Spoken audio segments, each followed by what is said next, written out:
Ok. Ciao a tutti e a tutte, benvenuti a Radio Raheem, io sono Nicolas Davide Altea e la prossima ora la passeremo con New Jazz Underground. And now I'm switch from Italian to English. Welcome to Radio Raheem. Hi guys. Hey man, how are you? What's up? Fine, thank you. So, a little brief presentation. TJ Redick, the drummer. Sebastian Rios, bass. And Abdias Armenteros. Mm-hmm. Hi, how is going? Fine? Good. Great. Good?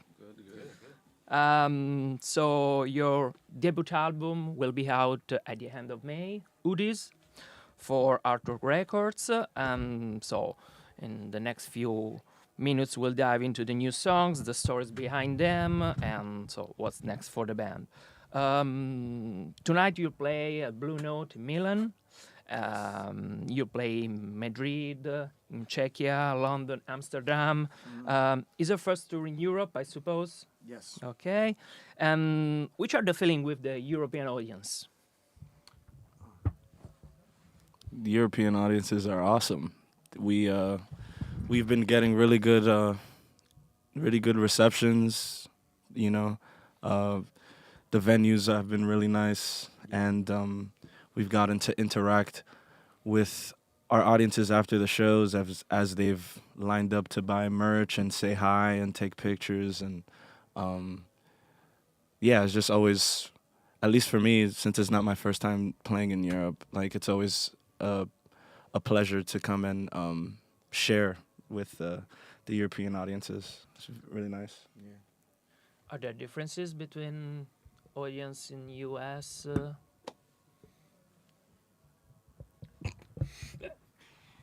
Yes. Yeah, I feel like European audiences are a little bit more hip, if that makes sense. Like, they get your references a little quicker.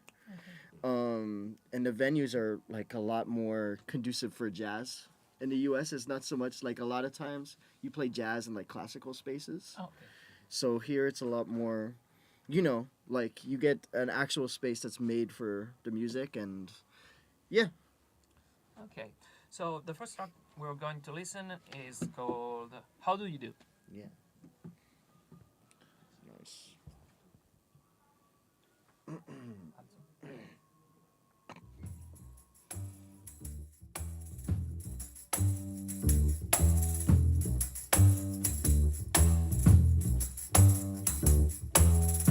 Blues, blues, blues, tell me how you do.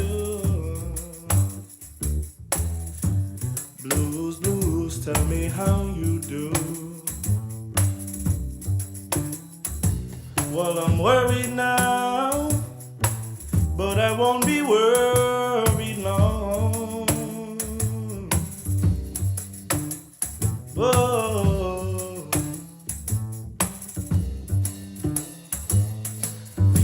Blues, blues, blues, blues, blues, tell me how you do. Blues, blues, tell me how you do. Well, I'm worried now, but I won't be worried long. Whoa, whoa, won't be worried long.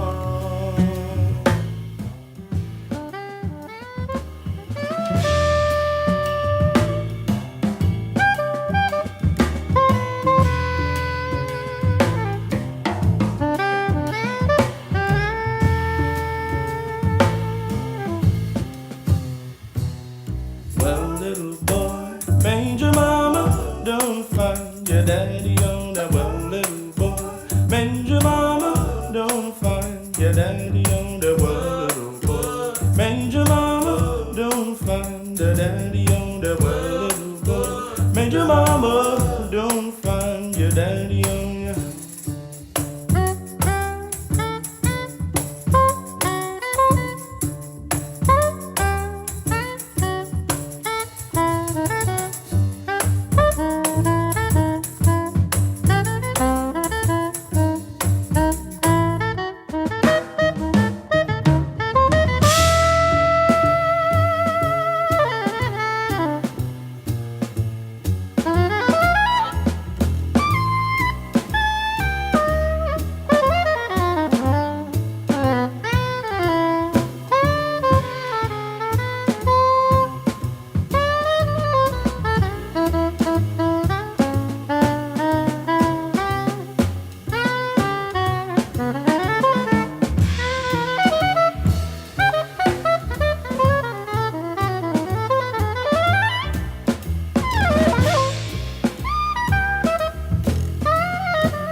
Radio Raheem.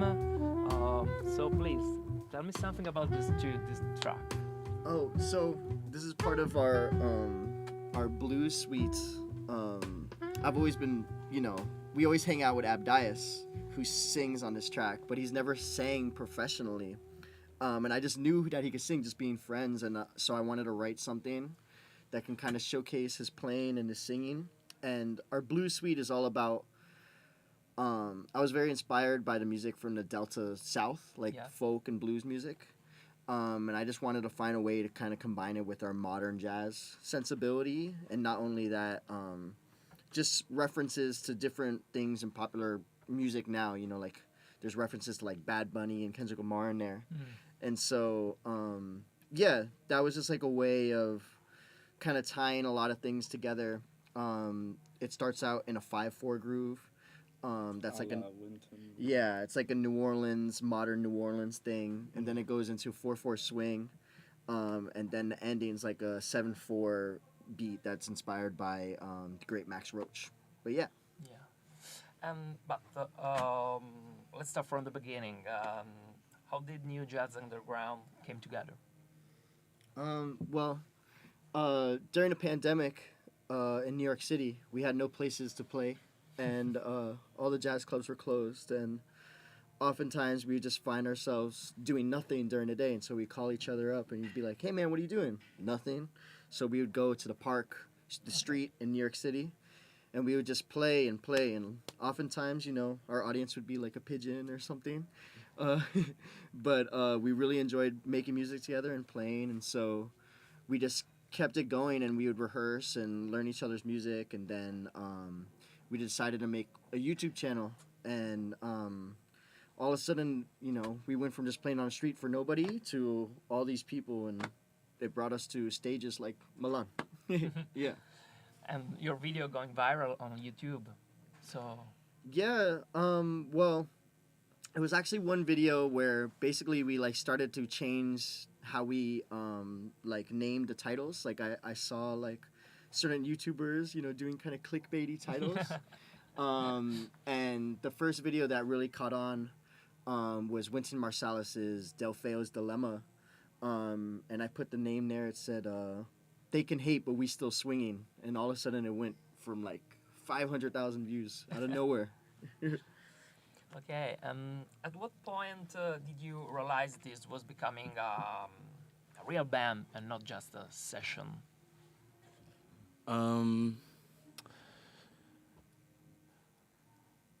I think we always had in mind that this is what we wanted to do.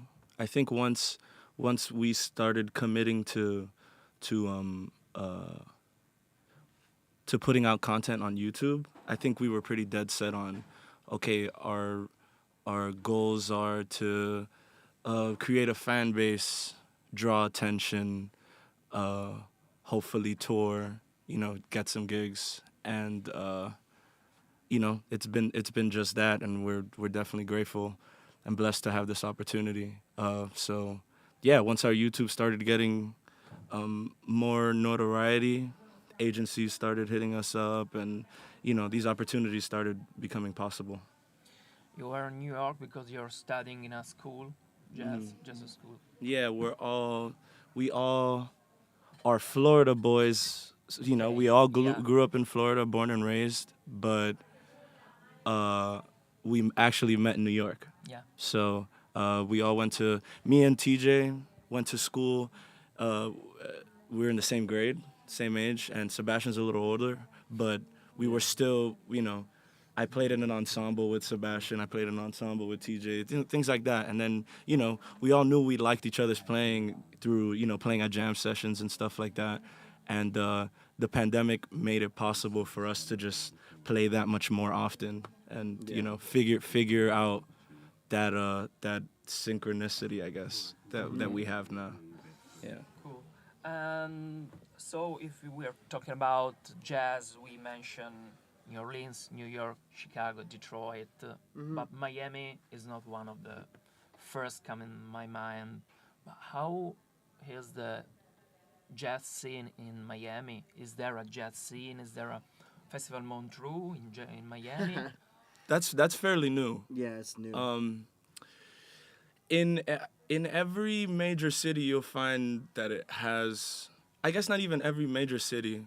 Every city has its lineage, and Right. so does Miami. Yeah. The great Cannonball Adderley and his brother, they taught at Diller High School, which from us is like 40 minutes away from there. But the influence was so big that you know, we have friends that have gone to that school, and that we've broke bread with and played with, and you know, so that influence is there. In Miami, there's a really good college program, University of Miami, and they bring a lot of artists through there. You know, right now, ATN Charles is the head of studies there, and there's people like Marcus Strickland and you know, just great jazz musicians who have made their way through. You know, Pat Metheny had, always would, you know, go down to Miami. So that influence is definitely very embedded in the jazz culture in Miami. And while it's not as, I guess, dense as these other big cities like New Orleans, New York, you know, it's still there. It's still there. Yeah. Interesting. Yeah. Okay, so the next track we're going to listen is Ghost. Nice.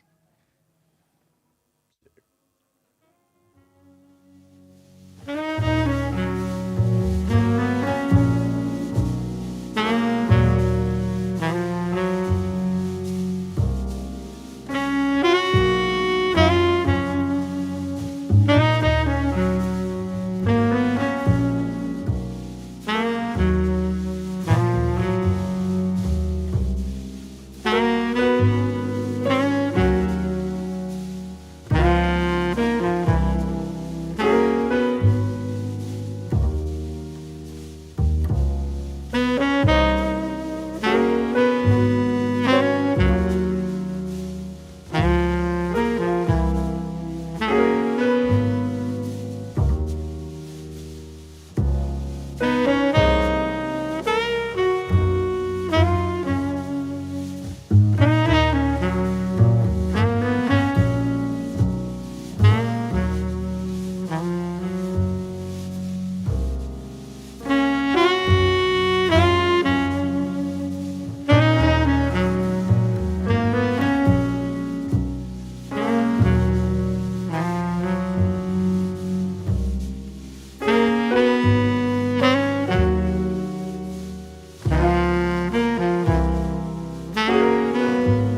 Okay, we're back on Radio Raheem. So, how was the experience in the recording studio? Well, we won a competition back in 2023 at the DC Jazz Festival. They have a competition every year where the winner they win $15,000 US. And so we went and took that and like went into the recording studio and all in one day recorded like our whole album. Okay. And it came out okay, but then we played for another year and a half touring and the music just developed from there. You know, I remember we went to Shanghai and we played every day for 2 weeks. Yeah, 2 weeks straight. And the music really developed and all these things that I didn't compose as a composer, and Abdias as well, just came out in the music, you know, just through playing naturally. You know, I remember Abdias added, you know, one section of a song that a melody I really liked, and that was a permanent part of it. So it's all part of the writing process. And so then we went back into the studio late last year. And we had 3 days in the studio, and we cut everything and made sure we had the exact versions of everything that we liked. And it came out so much better because of that. And yeah, that's how the record came to be.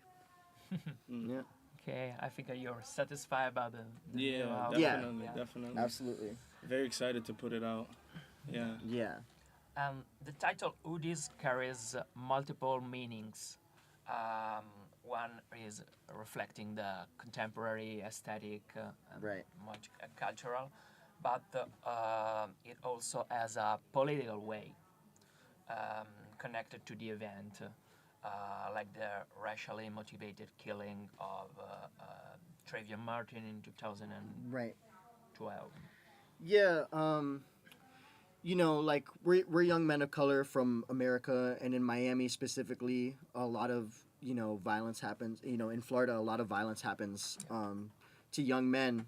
You know, Trayvon Martin specifically, he was wearing this hoodie, and one of the reasons that Joel Zimmerman, the man who killed him, said to the police is that, oh, he was wearing a hoodie. I couldn't identify him, you know, even though he was a child. I had a good friend named Israel Hernandez, and he was a great artist by the name of Rifa. And he was doing graffiti one night on an abandoned building that nobody cared about. It was going to get torn down. And cops caught him. He was running away, and they killed him.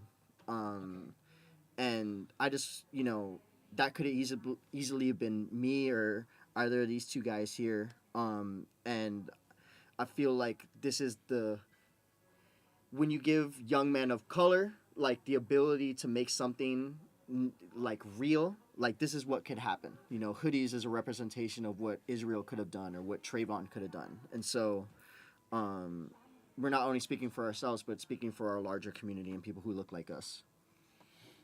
Okay. Yeah.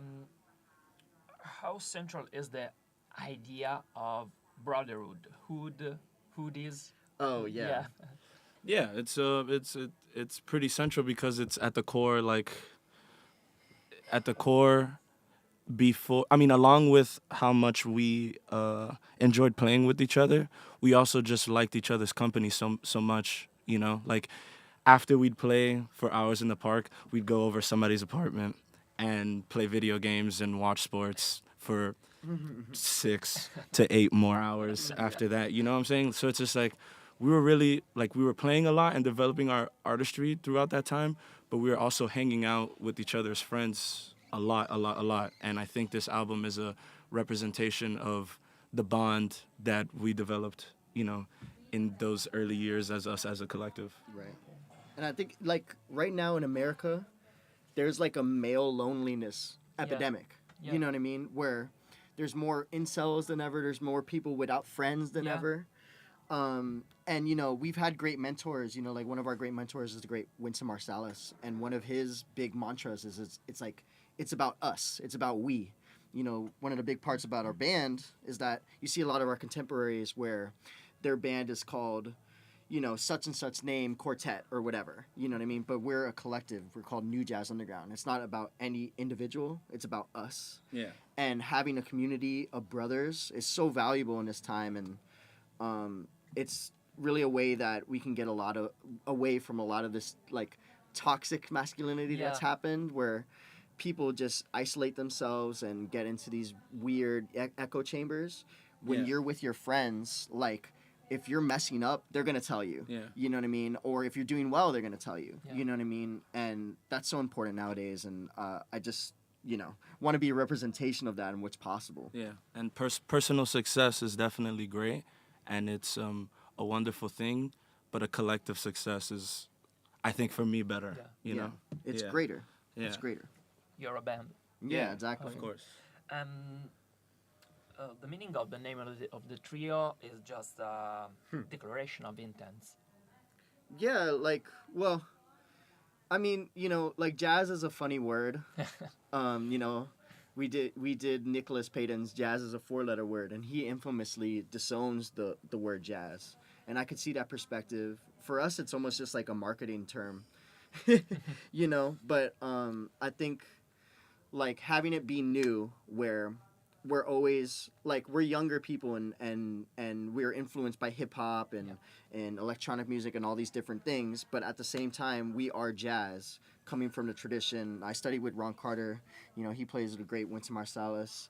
TJ studied with a great Kenny Washington. These people are like core, standard bearers for the jazz tradition. And so I think just combining both of our perspectives, coming from that jazz tradition, but also speaking in a way that's like modern and coming from the heart from people that are young and yes, we're well studied in the world of jazz, but we have our own voice and we want to bring that to the forefront as well. Yeah, I noticed the track list of your album. The timing of the tracks is not very long. Right. It's a typical pop Yeah. timing. Yeah. Yeah. Yeah, I think we're like catering.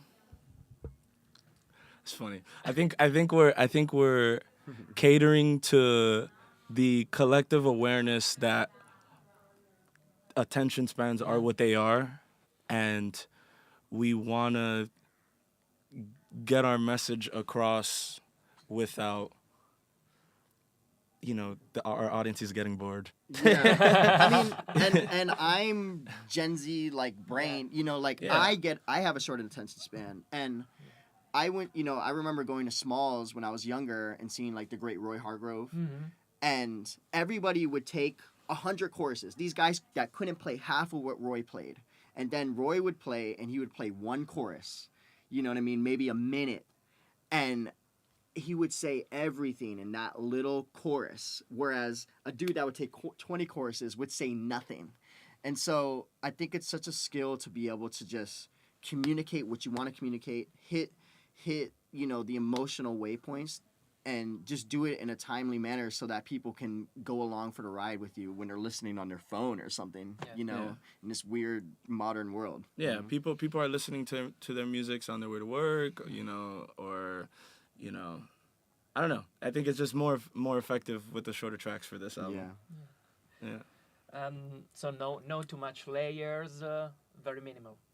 Well, there's a lot of layers of meaning in the actual music, and there's a million different references. We're referencing, I mean, I could just name a million references, from jazz, from modern music, but I think having all that depth contained into this like little thing makes it so much more poignant and I think just cutting. How much of the album is shaped around social and cultural topic and themes? I think it's very important for your music, the cultural movement. Yeah, it's interesting because it's like simultaneously we're politically aware, but also like we don't want that to dictate our art so much. You know what I mean? Like, I think, kind of the things that we were referring to before, like brotherhood, playing together, it being about us, and bringing all these different elements of, for example, the blues, that's this time-honored thing with more kind of contemporary influences. That's the direction that we really want to, like, bridge the gap in between those two places. Because one of my original intentions with our YouTube channel was I knew that there was this body of music fans that would love jazz if they heard it. You know what I mean? And do things like MF Doom Suite or, Kendrick Lamar Suite, where these artists have incredible depth and like those listeners, they're clearly very smart. You know what I mean? But like, I knew that if I could just get them listening to jazz, they would love it. And so it's about presenting it in a way that's accessible to normal people, but still brings the authenticity and the realness of the music, Okay, so the next track we are going to listen is called All My Alo. Yeah. Dig.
okay? It's good. It's good. So Can you hear you, man? please talk about this track, Hold My Halo. Yeah, this is one of the first ones that Sebastian wrote for the group. So we've been playing this one for maybe 3 years, and then it just kind of evolved. Yeah, man. He's the artist that wrote it, though, so maybe you should ask Yeah, him. right. Yeah. It's changed a lot during the year. Sorry. It's changed a lot. This Not really. this song. Just like our ability to play it better. Yeah. This is like our entry into like the modern jazz canon, Yeah. as I like to refer to it.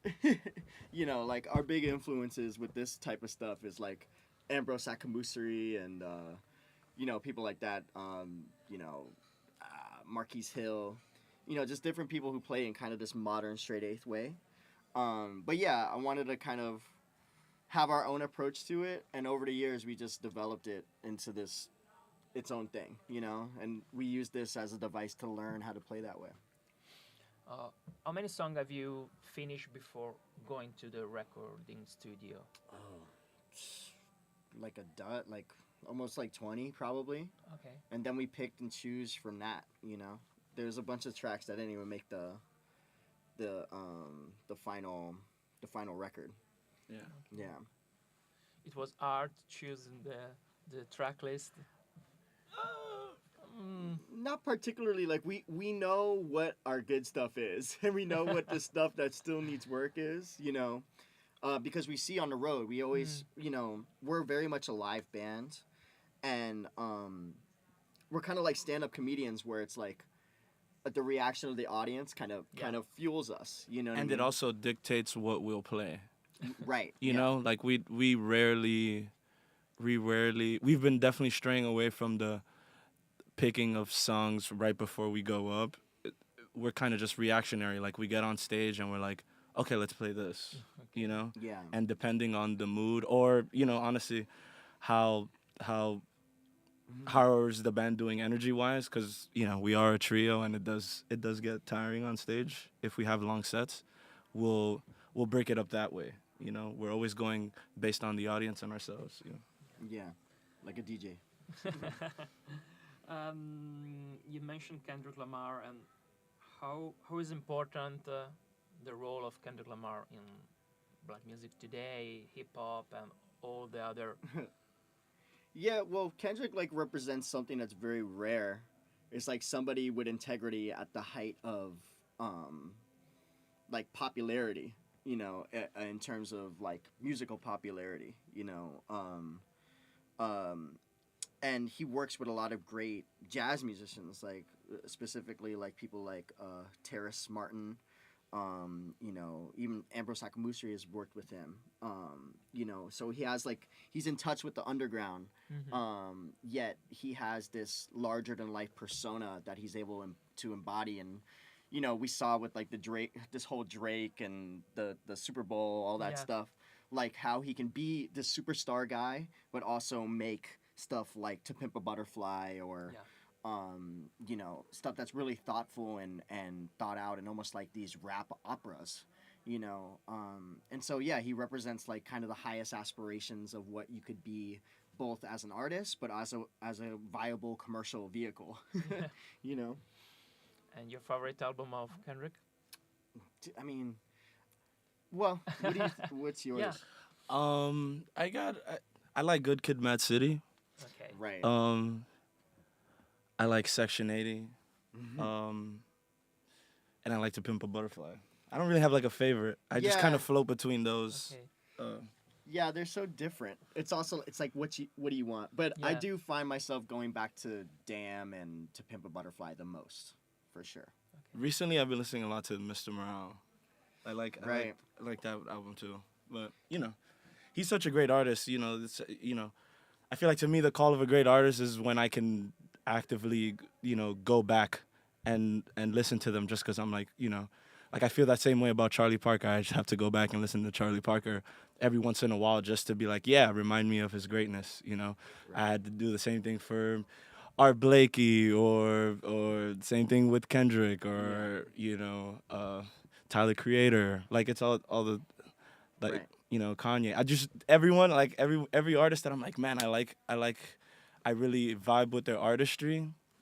That got to come back and remind Yeah. yourself why you fell in love with it in the first place. Also Yeah. with Kendrick, like his albums were dropping as I was like growing up. Yeah. You know what I mean? Like he dropped like To Pimp a Butterfly when I was like a freshman in high school, Yeah. and then like you know what I mean? Like and with each of the albums, I have like specific memories of like who I was listening to it with, and all these different things, and like.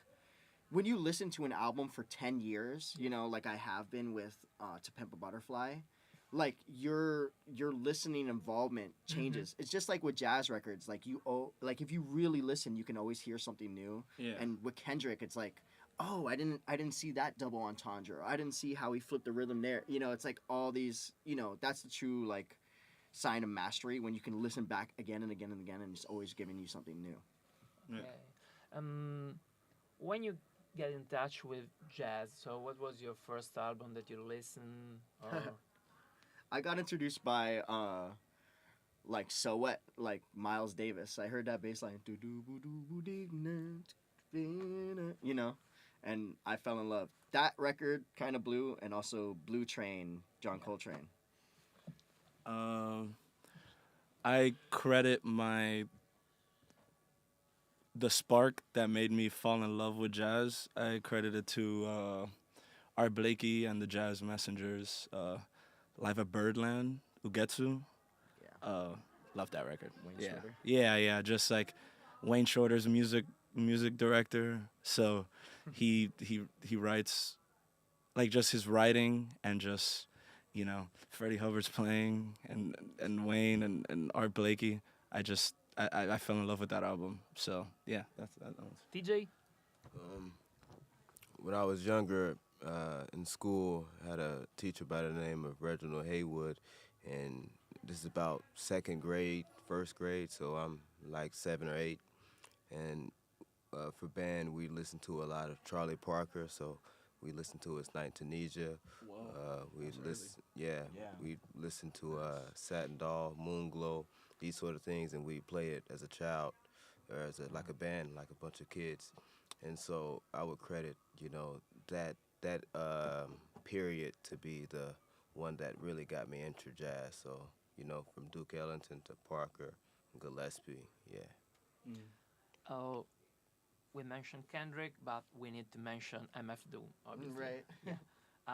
MF Doom Suite is a tribute to a true genius, and what is the most important thing his work has left to you? He's just To us. he's just so clever. he's like one of the most clever MCs ever, and he's just so hilarious. Like he's so funny. He's just the funniest. He's the funniest, most like graphic. Like he just spells out a world for you that you can just step into. Like and his whole scene. Like I'm a big fan of like Quasimodo / Madlib, who's one of his big collaborators. And just like the textures and the moods that they would go into, and they would sample jazz all the time. I think it's super fun. Yeah. That they would sample jazz, and then now we're 20 years on or whatever. Not even. We're sampling them. And for me it was like a way like I knew MF Doom fans were like the type of people who would like jazz. Yeah. You know what I mean? Because he loved jazz. And so I'm like, okay, let me take his music that I love and make it totally jazz and reference, Kansas City Swing and Wynton Marsalis and our own compositions, like it's kind of like a Trojan horse for jazz while at the same time, honoring MF Doom and his legacy. Okay. In your album, you use also the Afro-Caribbean roots. So you're from you're Yeah, I have both sides of my family are Cuban. Cuban. I'm first generation born in the United States of America, and I guess that Latin tinge is just inherently a part of what modern jazz has become. I feel like a lot of artists are doing their due diligence to incorporate things of the African diaspora into their music and their playing. And I guess to the young listener that hasn't listened to that sort of thing, they've sort of connected through it by listening to these modern jazz, our modern jazz contemporaries. And I think for me, it was just for us, it's just a way to stay tuned into how to connect this music to Africa, because that's where it all comes from. Yeah. Who Yeah. said it? I think it was Jelly Roll Morton said it. He's like, it's not jazz if it doesn't have that Latin tinge. Yeah. And also like it's part of our heritage. I'm half Chilean. Abdias, has Cuban heritage, and he's related to the great Chocolate Armenteros, and so it's something that runs in the blood. And just being from Miami, you constantly hear reggaeton, you constantly hear bachata, you And hear all these forms of music, and you have to be able to dance to it. You have to be able to be a part of it. Yeah, definitely. It's a great moment for reggaeton with Bad Bunny and Yeah, other- absolutely. Yeah, that's all that's playing for sure. Yeah, yep.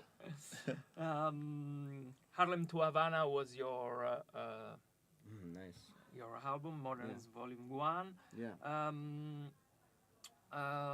Yeah. So, what has been the biggest challenge you faced as a band, as a trio jazz? You like with jazz, finances are always gonna be a challenge. Yeah. You know what I mean? And but I think our brotherhood kind of like overcame that, because again, like we're coming from literally playing on the street for no money. You know what I mean? Like doing it just for the fun of it. And I think we've always maintained that spirit.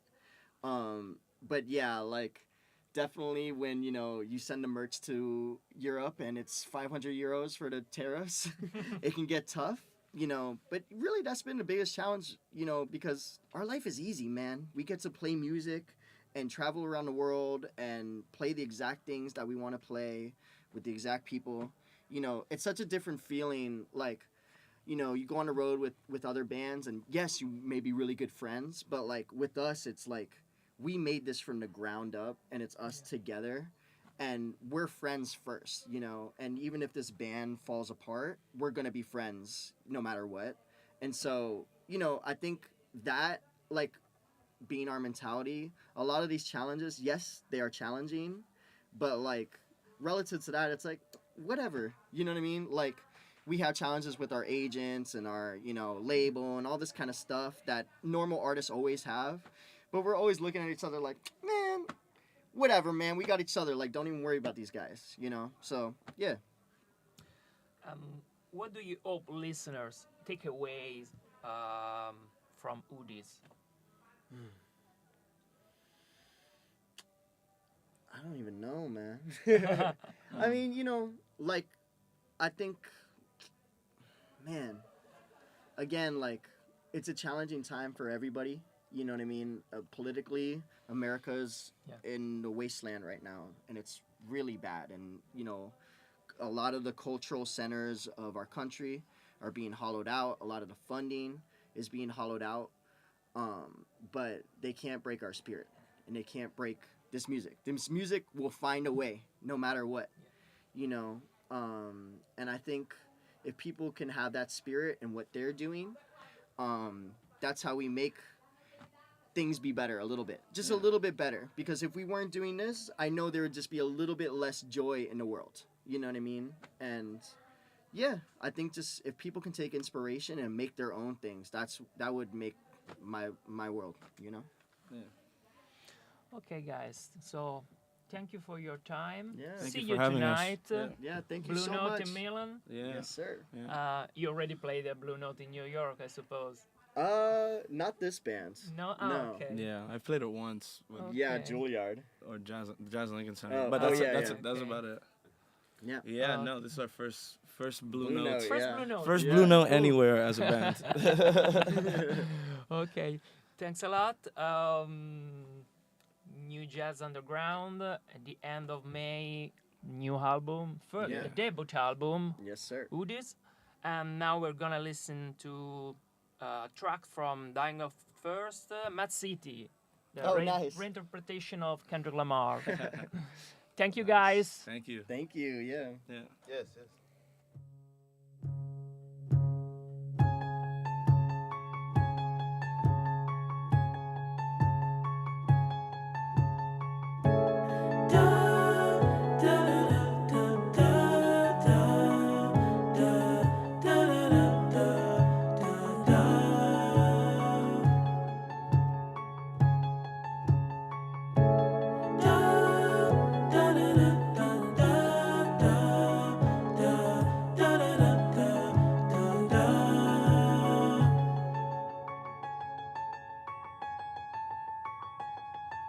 The Pyrus and Crips all got along. They probably gun me down by the end of the song. Seem like the whole city go against me. Every time I'm in the street, I hear yeah, yeah, yeah, yeah.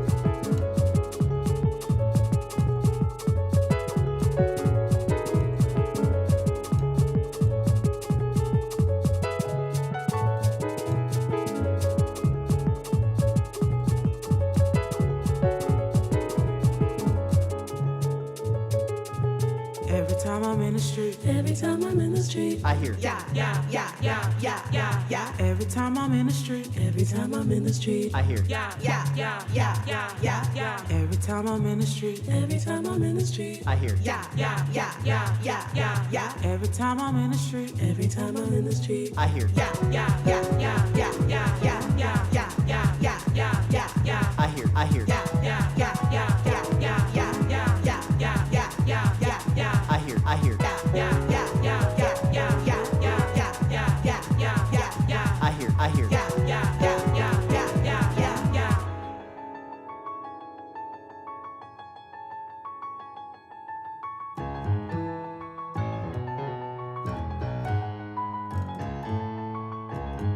All my angels on angel dust.